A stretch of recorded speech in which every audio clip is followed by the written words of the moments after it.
Well, golf's a never-ending challenge. When you start to play the game, you want to get decent contact with the ball. As you get a little bit better, you want to control the direction it goes off in. Then you've got to add power.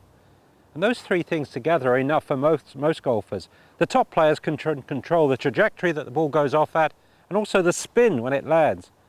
But we should go back to the first level there and look at people who struggle to hit the ball. They either top the ball or sky the ball.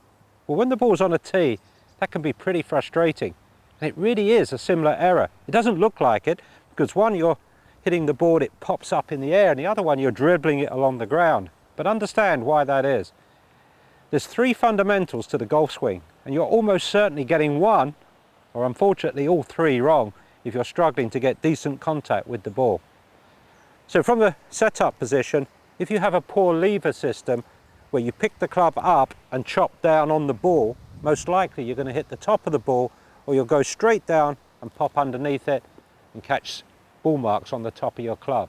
So there's a problem with the leverage, and what you should need to do there is to stretch the arms away from the ball in a wide takeaway and make sure that the clubs sweat through with a sweeping action, not hit with a pecking action. Second fundamental that may be a problem is what's happening with your balance. If you're moving your body around too much in the swing, you'll have trouble getting back to the same position, and you can hit the top of the ball or go past the ball and sky it and pop it into the air.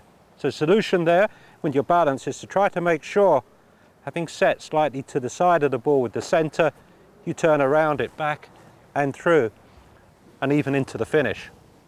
Then it could be a problem with the angle of the swing, and that's the third and final fundamental.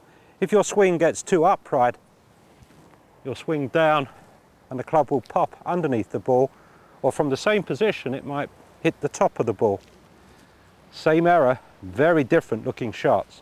Again, if your club goes too far behind you like this, you can swing in and hit the top of the ball, or you could, as you swing in, sliding in from this position, you could pop underneath it. So to you, the golfer, it feels like they must be totally different solutions. But to me, the coach, I see this very often on the range. Once this solution is effected, you can stand up to the golf ball, bring the three fundamentals together and hit clean contact with your driver.